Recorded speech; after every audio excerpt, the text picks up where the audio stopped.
Entry number 1847. From the secret archives of the British Society for Psychical Research, marked Never to be Published. Recorded from the testimony of the sole survivor, Margaret Hodgson, at St. Agatha's Asylum, 1981. They say I've gone mad, that I killed my own daughters in a fit of madness and set fire to the house to cover up the crime. They don't believe it. No one does.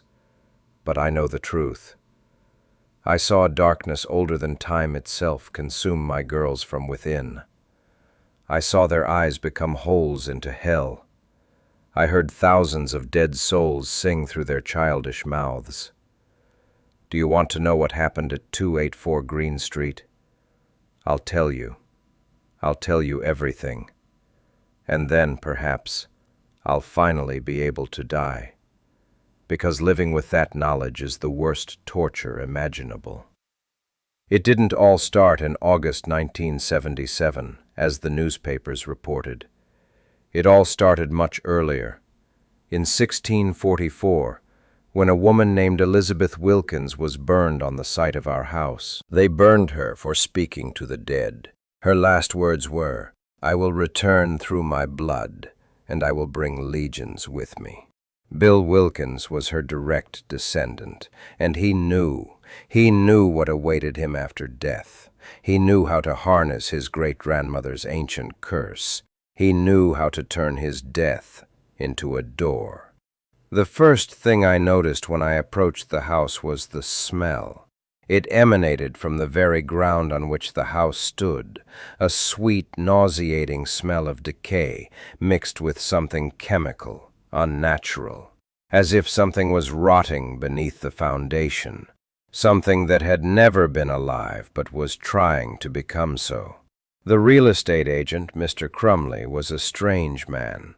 Tall, unnaturally thin, with fingers that were too long and constantly twisted and untwisted, as if tying invisible knots.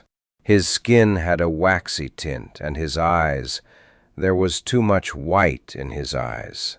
His pupils were tiny dots floating in a milky sea. "A wonderful home for a family," he said, his voice sounding as if it came from a deep well. "The children will especially love it. The house loves children, always has." He led us through the rooms, and I noticed something strange. He never fully entered any room. He always remained in the doorway, holding onto the frame, as if afraid of being sucked inside. "Mr. Wilkins lived here," he said as we reached the living room. "A lonely old man. He died right in this chair." He pointed to a worn armchair by the fireplace. "They say he sat there for 3 days after his death before he was found. But that's not true." "What's true?" I asked. Mr. Crumley looked at me with his strange eyes and smiled. His teeth were too small, like a child's, but yellowed with age. "The truth is, he sat there for 2 weeks, and all that time he was not quite dead. The neighbors heard him talking, to himself, or to someone they couldn't see, speaking in a language no one understood. And when they finally entered, he paused, licking his thin lips. His body was dead for 2 weeks, but his eyes had just died. I had to leave then, take the children and run. But where? I had no money, no choice. My husband had abandoned us, leaving only debts. This house was the only one we could afford. The kids immediately sensed something was wrong. When we entered, Janet grabbed my hand. "Mom," she whispered, "the house is looking at us." "Don't talk nonsense, dear." But she was right. The house was watching. I could feel it, dozens of invisible eyes watching our every move, and they were especially intent on the children. We spent the first night huddled together on the living room floor. No one wanted to go to their rooms. Even the twins, usually brave and mischievous, huddled close to me, wincing at every creak of the old house. And the house creaked constantly. But these weren't the usual sounds of settling wood. It was like breathing, the deep, measured breath of a sleeping giant. Inhale, the walls expanded ever so slightly. Exhale, they contracted back. At 3 in the morning, I woke up to someone looking at me. I opened my eyes and saw Peggy standing over me. Her eyes were closed, but she was clearly awake. Her lips were moving, mouthing silent words. "Peggy?" I called quietly. She didn't react. She continued to stand there and speak silently. I looked closer and realized I was reading her lips. She was repeating the same phrase. "It goes through the blood. It goes through the bone. It goes through the flesh of children." I touched her shoulder and she collapsed like a puppet with its strings cut. She woke up only in the morning, remembering nothing. The second night brought knocking. It began precisely at midnight. Methodical, measured blows, like someone hitting wood with a hammer. Knock, knock, knock, knock. 4 knocks, pause, 4 more knocks.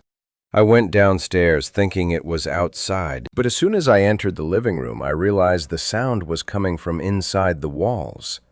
From all the walls at once. By the light of the flashlight, I saw that the wallpaper was blistered in places, as if something was growing underneath. I touched one of the bubbles and it burst. A black, viscous liquid with the smell of rotten meat flowed out. The liquid was warm, almost hot, and there was something floating in it, little white pieces that looked like teeth, baby teeth. In the morning, I called the plumber, that same Ted who later tore his skin off. I asked him to check the pipes. He tapped the walls and shook his head. "Ma'am, you don't have a problem with the pipes," he said. "You have a—" He paused, listening. "Can you hear that?" I listened. A soft scratching sound came from the walls, as if dozens of tiny hands were clawing at the wood from within, trying to get out. "Maybe rats?" I asked hopefully. Ted shook his head and took out a hammer. "Let's see." He punched a hole in the wall. What we saw changed everything. Inside the wall, there wasn't the usual structure of beams and insulation. There was a cavity filled with something reddish-pink, pulsating. It looked like the inside of a huge organism, and embedded in this flesh were bones. Hundreds of tiny bones forming intricate patterns. But the worst thing was the eyes. Human eyes. Dozens of pairs embedded in this flesh. They moved, watching us. Some wept tears of blood. Ted recoiled, dropping the hammer. At that moment, a hand emerged from the hole, a child's hand, covered in mucus and blood. Another followed, and another. Dozens of tiny hands reached out from the wall, gasping for air like drowning men. One hand grabbed Ted's wrist. Where it touched, the skin instantly turned black and began to blister.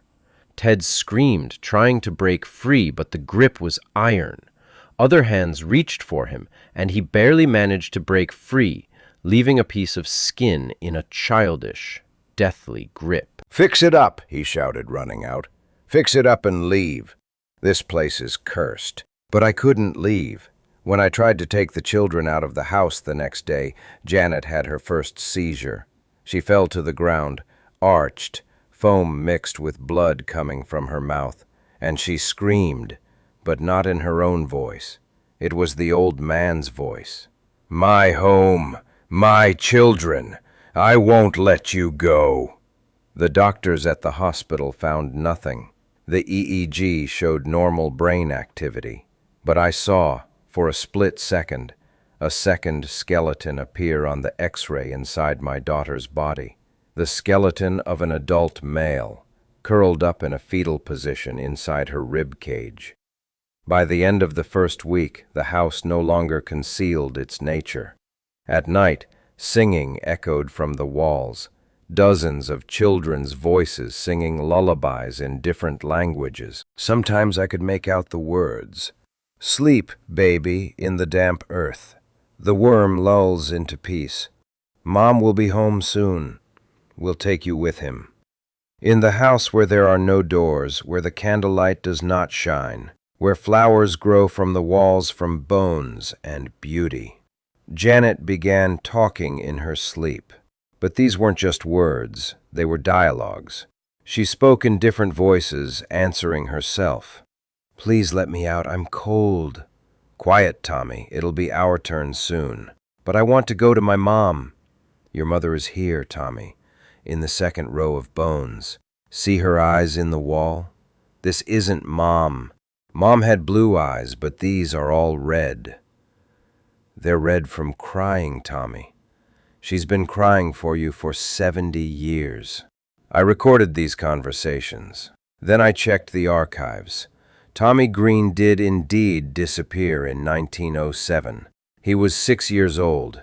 His mother, Mary Green, committed suicide a month after her son's disappearance. She hanged herself in the basement of Building 284. Each night, the voices grew more numerous. Janet named names, dozens of children who had disappeared in Enfield over the past 300 years. I checked each one. They all matched. Peggy, too, began to change, but in a different way. She didn't speak with the voices of the dead. She saw them. She painted their portraits. Hundreds of children's faces, distorted by death. Some with ropes around their necks, others with fractured skulls, others burned or drowned. They're all here, Mom, she said, drawing. In the walls, in the floor, in the ceiling. The house is made of them. Their bones are the frame, their flesh is the insulation, their blood is the paint on the walls. How do you know this? They show me. Every night they take me on tours of the house. They show me whose body is whose. Right here. She pointed to the corner of the living room. Susan Blackwood, 1823. Built in. Smothered with a pillow. And there, she pointed to the ceiling, the Collins twins, 1756, walled up alive. I didn't want to believe it, but one night I saw it myself. I woke up and found Peggy standing in the middle of the room, her eyes closed. Around her were them, the translucent figures of the children. Dozens of dead children danced in a circle around my daughter, holding hands that some of them didn't have. They sang, "One of us, one of us. Soon you will become one of us. A hungry house wants to eat.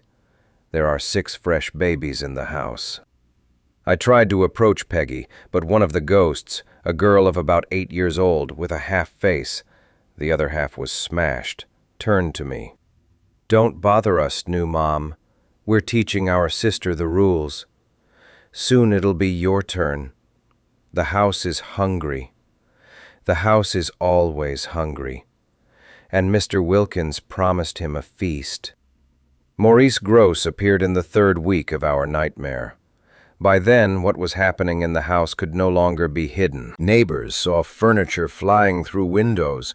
They heard the screams and singing of dead children. Mrs. Nottingham swore she saw Janet walk through the wall. Grosse was a strange man. Having recently lost his daughter in a car accident, he was searching for proof of life after death. But what he found in our house shattered all his hopes. "This isn't life after death," he said after the first night of observation. "This is something far worse. It's a perversion of the very concept of existence." During the first night, his instruments recorded the impossible. Temperature anomalies from -40 to +200 degrees at one point simultaneously. Gravitational distortions. Objects fell upwards. Time loops. His watch showed different times on different hands. Sounds at frequencies that the human ear should not hear, but did hear. But the most terrifying thing happened when he tried to record Bill Wilkins's voice speaking through Janet. There wasn't just one voice on the tape, there were thousands. Thousands of voices superimposed on one another, creating a cacophony of pain and horror. When he slowed down the recording and isolated the individual voices, he heard names. Each voice stated its name, the date of its death, and what had been done to it.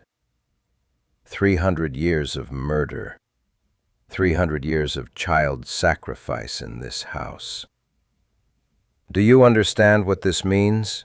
Grosse asked, his face white as chalk. "This house isn't just a haunted place. It's an altar. For 300 years, sacrifices have been made here to something, and Bill Wilkins was the last priest. And now he's become part of what he served." He showed me photographs taken with a special camera. In them, the house looked different. The walls were translucent, revealing a structure of bone and flesh. The entire house was a single organism composed of the remains of hundreds of children. And in the center, in the basement, something enormous and dark pulsated. "This is the heart," Grosse explained, "the heart of what sleeps beneath London. The house is the capillary that feeds it. And your children." He fell silent. "What? What about my children?" "They become part of the digestive system. Their souls are digested slowly, nourishing what lies below." Bill Wilkins promised him a special feast. Live children who would be digested for years, remaining conscious. That night I tried to escape. I grabbed the children and didn't even bother packing. But as soon as we stepped outside, Janet began to change. Her body lengthened, her limbs became spider-like, and black tentacles began to emerge from her mouth. "No one leaves," Bill's voice growled. "You are promised. You are dedicated. You are food." The neighbors saw it. Mrs. Nottingham fainted. Mr. Parker crossed himself and ran away, and little Timmy, from the house across the street, watched with admiration and wrote something down in a notebook. Later I learned that Timmy was special, too. Something lived in his house, too. The entire block was infested. We weren't the first family trapped.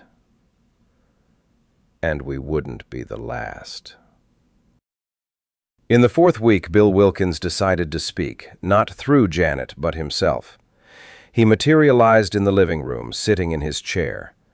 But it wasn't a ghost in the traditional sense. It was something made of shadows and flesh, bones and smoke. His face was constantly changing, sometimes old, sometimes childish, sometimes not human at all. His eyes were holes leading somewhere deep, where stars twinkled where they shouldn't be. "Sit down, Margaret," he said in a voice that shattered glass. "It's time to explain the rules of the game."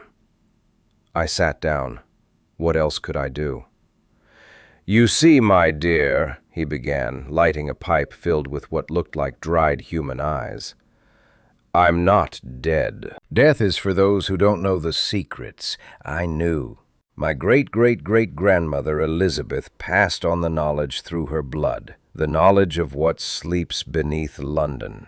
He blew out smoke, and in the smoke I saw pictures, an ancient city, before the Romans, temples dedicated to gods without names, sacrifices, rivers of blood.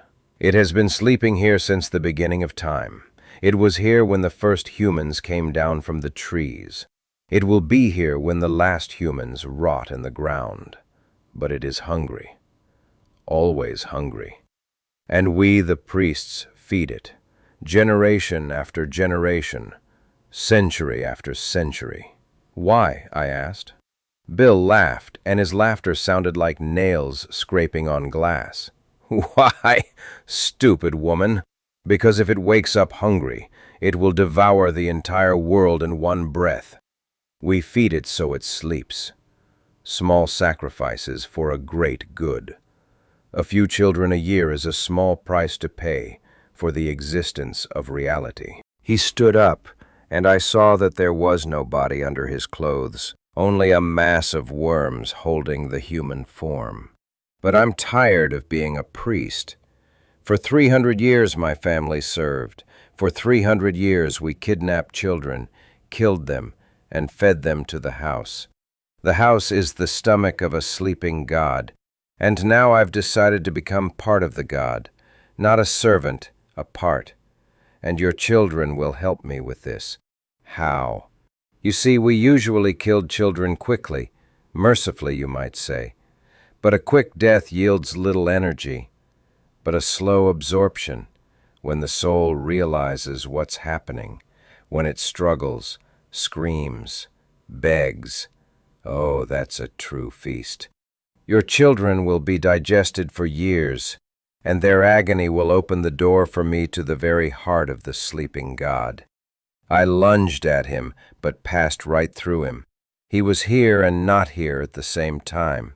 "Don't worry," he said. "You too will become part of the feast. But not right away. First, you'll watch as your children transform into something unimaginable, as their humanity melts away layer by layer, as they become part of the house, part of God, part of the eternal hunger He vanished, leaving only the smell of sulfur and rotting flesh." And on the wall appeared a message in blood: 7 days left until the feast. The next few days were a hell that is impossible to believe without experiencing it. Janet was the first to begin losing her human form. Her skin became translucent, revealing not organs but something else beneath. A tangle of worms and bones forming a semblance of entrails. Her eyes could move independently, and her mouth opened wider than her anatomy allowed, revealing rows of teeth extending deep into her throat. She stopped eating regular food. Instead, I found her at night in the basement, eating earth mixed with bones. She'd dig them up from somewhere under the foundation, little baby bones that crunched between her teeth like candy. "It's delicious, Mom," she said in her still childish voice. "Want to try it?" There are so many memories in the bones. I can feel the children playing, laughing, screaming as they were buried alive. Peggy was changing in a different way. She began to dissolve, literally. Her body became increasingly indistinct, blurry, as if she were a watercolor painting being washed away by the rain. Sometimes I could see through her. Sometimes she appeared in several places at once. "I'm everywhere, Mom," she said, all the voices at once. "I'm in the walls, in the floor, in the air. The house accepts me. I become part of its nervous system. I feel every drop of blood in its veins, tubes, every breath of its lungs, rooms." The twins, Billy and Johnny, were fused. Not metaphorically, but physically. Their bodies were joined at the spine, forming a single being with 2 heads and too many limbs. They moved like a spider, using their arms as extra legs, and could crawl along the ceiling. But the worst thing is that they were happy. "We'll never be apart now, Mom," they cried joyfully in both voices. "We'll be together forever. And soon you'll join us too. The house will make us all one big happy family." I tried to help them. I called the paramedics. They couldn't enter the house. An invisible wall blocked them. I called the priest. He went crazy after 5 minutes in the house, and now sits in a mental hospital, drawing symbols on the walls with blood. I even called the police, but the constables saw ordinary children, not the nightmares they turned into.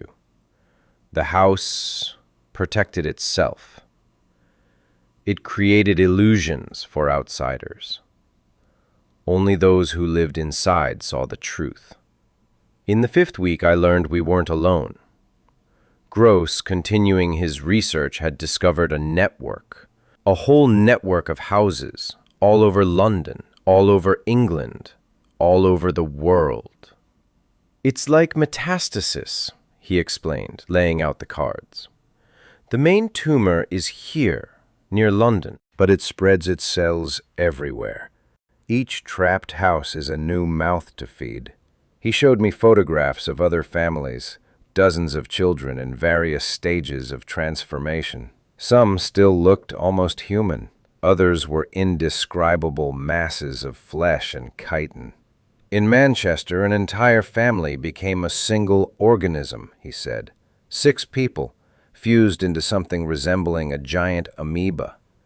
It still speaks with their voices, still remembers their names. In Liverpool, a girl became part of the house's plumbing system. She flows through the pipes, and sometimes what comes out of the tap isn't water, but blood and baby teeth. Why doesn't anyone do anything? What can we do? The authorities know. Some of them are part of the system. They deliver homes to new families, always poor, always desperate, always with children. It's a well-oiled machine that's been running for centuries. He showed me documents, house purchase contracts signed by the same agency over 300 years. The signatures changed, but the handwriting remained the same. They're not human, Grosse whispered. The ones who control this. They're servants of a sleeping god. They may have once been human, but now they're just merchants, selling the souls of children. That night visitors came, families who lived in other trap houses, but what came could hardly be called families. They were conglomerates of flesh, bone, and something else, holding on to a human form. They came for tea. The absurdity of the situation hit me like a hammer. These creatures were sitting in my living room, holding cups with limbs that had once been hands, and making small talk. "Oh, your Janet transforms so beautifully," chirped something that had once been Mrs. Whitfield of Brixton. "Our Emily also started out by eating earth, and now she can travel through dimensions. The main thing is not to resist," boomed the creature who introduced himself as Mr. Crawford. "Children accept change more easily. It's us adults who cling to humanity. And why? Being part of God is far better than being just meat awaiting death." My children participated in this crazy tea party. Janet demonstrated how she could turn her head inside out. Peggy demonstrated her ability to be in 5 places at once. The Spider twins crawled across the ceiling, entertaining the guests. "Why do you tolerate this?" I screamed. "Why don't you fight?" Everyone looked at me with pity. "Fight?" the former Mrs. Whitfield asked. "My dear, fight what? It's like fighting gravity or the passage of time. The sleeping God is the foundation of reality. We either serve him or disappear. There is no third option." 2 days before the scheduled feast, something unexpected happened. Janet suddenly became herself, completely herself, for the first time in weeks. The changes receded, and before me stood my little girl. "Mom," she said, and I recognized her voice. "We don't have much time." He's sleeping. Bill Wilkins is resting before the big ritual. Listen carefully. She told me the truth, the whole truth about what was happening. The sleeping God is not a metaphor. It is a real being, older than the universe, stuck in our reality like a splinter. It sleeps, because if it awakens it will destroy everything. Not out of malice, but simply because its existence is incompatible with our laws of physics. The trap houses aren't just a way to feed him. They're anchors that keep him asleep. Every soul absorbed becomes part of the sedative that keeps him awake. "But Bill wants more," Janet explained. "He wants to become part of God, his avatar in our world. For that he needs a special ritual. We children must give ourselves up voluntarily, not under duress, not out of madness, but of our own free will. Only then will the door open. Then don't give it back. Janet smiled sadly. Mom, you don't understand. If we don't give ourselves to Bill, the house will simply digest us, as it has digested other children for centuries. But if we give ourselves willingly, there's a chance, a small chance that we can control the process. Become not food, but guardians. Lock Bill and the sleeping God away even more tightly. This is madness. It's the only way out, Mom. Peggy's already agreed. The twins, too, though they don't fully understand. We'll become eternal jailers. We'll burn in a mystical fire, holding the doors closed. It'll hurt. It'll hurt forever. But it will save the other children. She hugged me, and I felt her trembling. Forgive us, Mom. Forgive us that we have to do this. But if not us, then who? On that last night, we were a family. A real family, untouched by the madness at home. We sat together, hugged, and remembered good times. The children fell asleep in my arms, and I sang them lullabies, just like when they were babies. And then came the morning of the last day. November 30th, the day Bill Wilkins died. With dawn, the house was completely transformed. The walls became flesh, the floor became bones, the ceiling became skin stretched over ribs. We were inside a gigantic organism. At midday, the guests began to arrive. Not only the disfigured families from other houses, but also something worse. Creatures that had never been human. Servants of the sleeping God, come to witness the ritual. They filled the house, passing through the walls, rising from the floor, descending from the ceiling. Some looked like clusters of eyes and mouths. Others were like geometric shapes made of flesh but distorted. Still others had no shape at all, constantly shifting like living fluid. Bill Wilkins materialized in the center of the living room. He was no longer pretending to be human. His true form was a nightmare, a towering figure made of the intertwined bodies of children he had murdered over the centuries. Hundreds of tiny faces peered out from his flesh, their mouths opening and closing in silent screams. "The time has come," he proclaimed with 1,000 voices. "Children, come!" My children walked toward him. Janet and Peggy held hands. The twins crawled across the ceiling. They stood before him, so small before this mountain of twisted flesh. "We're ready," Janet said. And then something unexpected happened. The children began to sing. Not that eerie lullaby of the dead, but a different song. A song I never taught them. Ancient words in a language that existed before humanity. Bill roared. It wasn't anger, it was fear. "What are you doing?"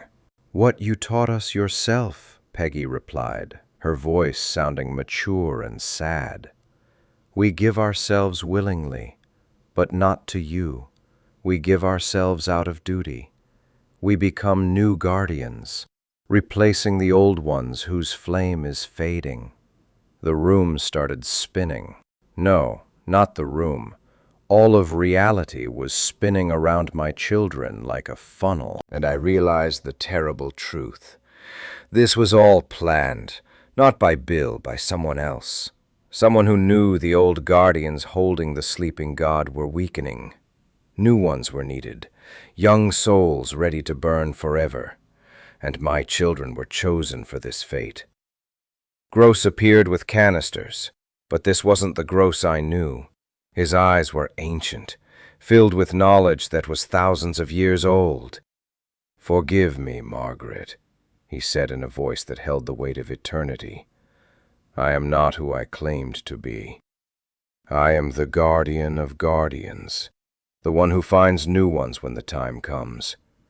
Your children were chosen long ago, even before they were born. In their blood lies an ancient power, capable of keeping the sleeping one." "You used us." "Yes, and I will use others, because the alternative is the end of all existence. The sleeping God is awakening, slowly, but awakening. New shackles are needed to hold him back." He poured the contents of the canisters. The green liquid spread across the floor, forming a complex pattern. Ancient runes, older than writing, older than speech. "No!" Bill Wilkins roared, rushing towards the children. But it was too late. Janet struck a match. A simple gesture, like a child lighting a birthday candle. But the match didn't light a candle. The green flame shot up to the heavens. It burned not only in the physical world, it burned in all dimensions simultaneously. And at the center of the flame stood my children. They burned, but they didn't consume themselves. Their bodies became the flame itself, their souls the wick of an eternal candle. And they screamed. God, how they screamed. Screams of pain unimaginable. But through the screams I heard their voices. "We're holding it, Mom. We're holding the door." Bill Wilkins tried to flee, but the flames consumed him. His body began to disintegrate, releasing the souls of the children he had consumed. Hundreds of ghostly figures burst from his flesh and rushed toward the light. Real light, not the false glow of a sleeping God. Dash, "No! I am eternal! I am part of God!" "You're a parasite," my children said in unison. "You thought you were feeding God, but you were only feeding your own vanity. True guardians don't rule, they serve. They don't consume, they give." Bill dissolved into green flames, his final scream echoing off the walls. The house began to crumble. No, not crumble, to become cleansed. The flesh and bones of which it was made crumbled to dust. The souls trapped within the walls were freed one by one, and my children continued to burn. The fire burned for 7 hours. Neighbors saw the green flames but couldn't get any closer. An invisible force kept them at bay. Firefighters arrived, but their hoses weren't working. The water turned to steam before reaching the flames, and I stood and watched my children burn. Grosse stayed with me. "They are heroes," he said, "the greatest heroes no one will ever know. They will burn forever, holding the sleeping God in his slumber. And every second will be agony. But they will not let go, because they know that if they let go, the world will end." "Why my children?" "Blood," he replied. "The blood of the ancient priests flowed through their veins." But not like Bill Wilkins. True priests who understood their duty. Your great-great-great-grandfather was one of the first guardians. His flame died out 100 years ago. Now your children have taken his place. By morning, only the foundation remained of the house. But if you looked closely, you could see the green flames still burning, thin, almost invisible, but eternal. The authorities arrived in the morning. The official version was a gas leak, the tragic death of the children and the mother in shock. I was sent to a psychiatric hospital for recovery. But I'm not crazy. I'm the only one who remembers the truth. 3 years have passed. I'm still at St. Agatha's. Not because I'm crazy, because it's safer. Grosse arranged it that way. He visits me every week, tells me the news. The lot on Green Street remains empty. Authorities have tried to build a new house there, but workers refuse. They say they hear children singing from beneath the ground. a singing full of pain and determination. Sometimes people see two girls and two boys playing in the vacant lot, translucent, shimmering green. They smile and wave at passers-by, and then they disappear. But I know the truth. They don't disappear. They return to their eternal vigil, standing in the green flame, holding the gates between worlds closed. Grosse says there are others. All over the world, children burn in invisible flames, holding sleeping gods in their dreams. Paris, New York, Tokyo, Moscow, everywhere there are empty lots where houses once stood, and everywhere the eternal flame burns. "How many are there?" I asked one day. "Thousands," he replied. "Perhaps tens of thousands. Every generation brings new guardians. Otherwise, the old ones weaken, their flame fades, and replacements are needed." This is monstrous. Yes, but the alternative is worse. Much worse. He showed me photographs of places where the guardians had made mistakes, where the flame had gone out before a replacement could be found. Entire cities transformed into nightmarish landscapes of flesh and bone. People morphed into unimaginable shapes, reality distorted beyond recognition. "Your children saved London," he said. "Perhaps the world." Bill Wilkins almost succeeded in his plan to become the avatar of the sleeping god. If that had happened, he didn't finish. There was no need. They come to me in my dreams, my children, still burning, still suffering, but still mine. "Hi, Mom," Janet says, her voice full of pain but also love. "We miss you," Peggy adds. "It hurts," the twins admit honestly. "It hurts a lot. It always hurts." "I know, my dears. Forgive me."